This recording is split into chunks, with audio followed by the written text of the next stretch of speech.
Pam the Bird, known for its cheeky charm and pervasive presence. Pam the Bird has become more than just a mark on a wall. It's an icon of Melbourne's illicit graffiti scene. But of course, who is Pam? And what is the story behind this rebellious bird that's taken flight across the city?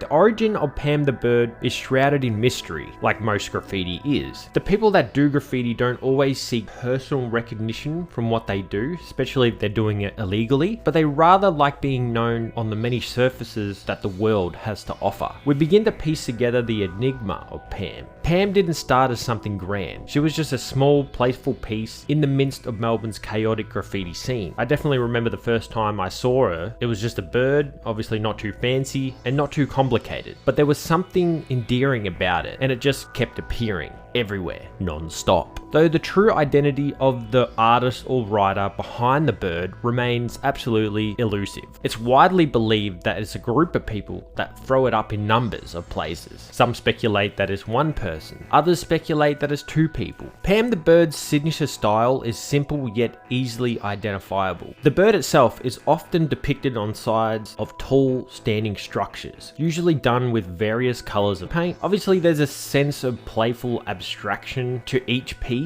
You know, not every two bird is identical, yet each of them shares a sense of familiarity. What obviously sets Pam apart from the other graffiti that you see around Melbourne isn't just the appearance of the bird, it's the ability to be everywhere, and more importantly, seeing the bird in some of the most impossible of spots. Almost as if to say, the bird has legit just flown up to these spots and painted it itself. Pam certainly isn't confined to the ground level of the streets. Some people would say there's something special about finding Pam the Bird in these unexpected places. It's like she's a part of the city itself. You could originally walk past it a million times and never notice her, but once you do, you can't stop seeing it everywhere. It's like she's becoming this urban legend. Pam's presence is absolutely undeniable in Melbourne, but it obviously hasn't come without controversy. Melbourne's graffiti scene is of course much about the rebellion side of it, but also creativity. Obviously there's been some legal battles surrounding Pam the Bird due to the scale of how big the bird has become. It's definitely something that the courts and the authorities can't ignore, so they had to do something about it, or actively look like they were doing something about it. Obviously with everything there's going to be a left and right opinion on it, with some works being celebrated of course, and others condemning it as just pure vandalism. Pam the Bird has obviously stirred up some strife in the nest of metro trains being painted. The amount of trains that have been spotted over the last few years with this bird painted on the side of them has been in the crazy numbers, and in return someone actually ended up getting done for it and taken to court and charged for it. But obviously this didn't slow it down. Melbourne City Council has long struggled with how to manage growing graffiti scene. On one hand, the legal type of graffiti that we're not talking about in this video does draw a lot of tourism, which is evidently good for the city and money and all that jazz. On the other hand, all the graffiti and tags and stuff that aren't approved by the council is illegal and so-called vandalism. And that definitely falls into Pam the Bird's works. But more so talking about the particular spots that this bird has popped up on. Some of the spots that I really want to talk about include the Flinders Street clock tower. The amount of planning that would have taken to get up to this point in Flinders Street station is crazy. You would have had to really think it through, get the right keys, figure the way out there, maybe have an inside scoop of the building itself, or maybe he just waltzed right in. There probably wasn't nothing to it, honestly. But it's crazy because everyone saw that shit. It's one of those things that I feel like hundreds of thousands of people would see every day. They would look at the clock tower, they would look at the clock on Flinders Street, and then one day you just see that it's turned into a bird. They were really quick with removing this graffiti, but obviously not quick enough as it got into the Herald Sun, which also include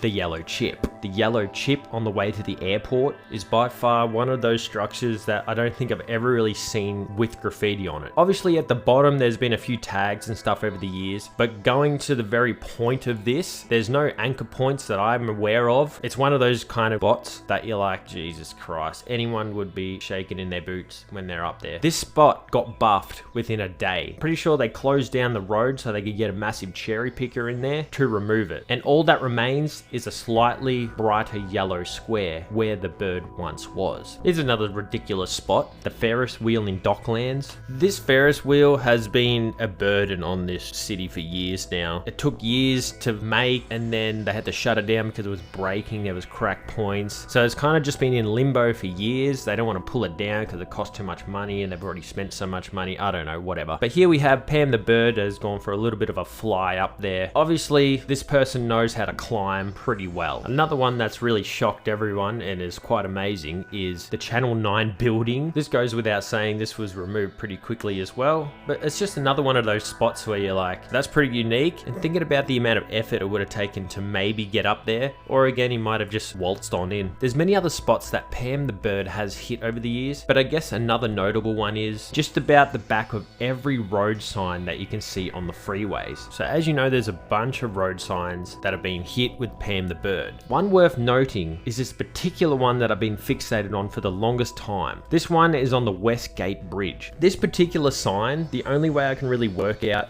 how they've got up there is they would have to have been dropped off and quickly free climbed up the side beam. Or better yet, if there is no side beam, which I'm not sure if there is or not, they would have had to have used a ladder. This goes without saying that this spot is actually impossible to have foot traffic, as there's nowhere to actually pull over. There's no way to quickly run on the bridge from the ground level. As from this height, it's probably, I don't know, realistically maybe stories high from the ground. So they would have had to perfectly plan and execute this for this to work and get away scot-free, of course. It's one of those spots where you're like, I don't even know if they're ever going to bother buffing it. They would have to close down the whole West Gate to remove it, which I think is quite funny. You know, despite the efforts of Melbourne Council, the police, the courts, and all those groups together, Pam the Bird's popularity continues to soar. For many people in Melbourne, it's a fun thing to point out while they're driving by, and even though the graffiti has been done illegally, many of everyday people have been getting a good kick out of it. It seems the only people that are really complaining about Pam the Bird is the authorities. They just have to accept that Pam is a part of Melbourne's identity now. It's even got to the point where people have been asking for Pam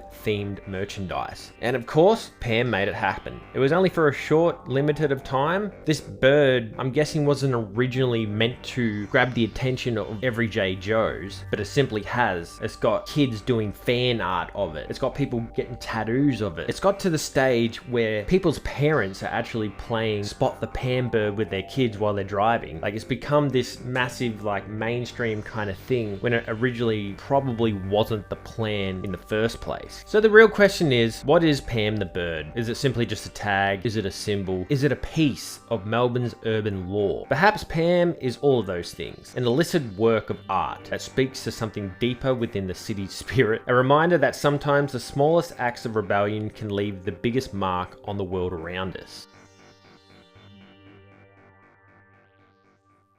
thesprayvandals.com for all your graffiti needs. Use discount code Youfo.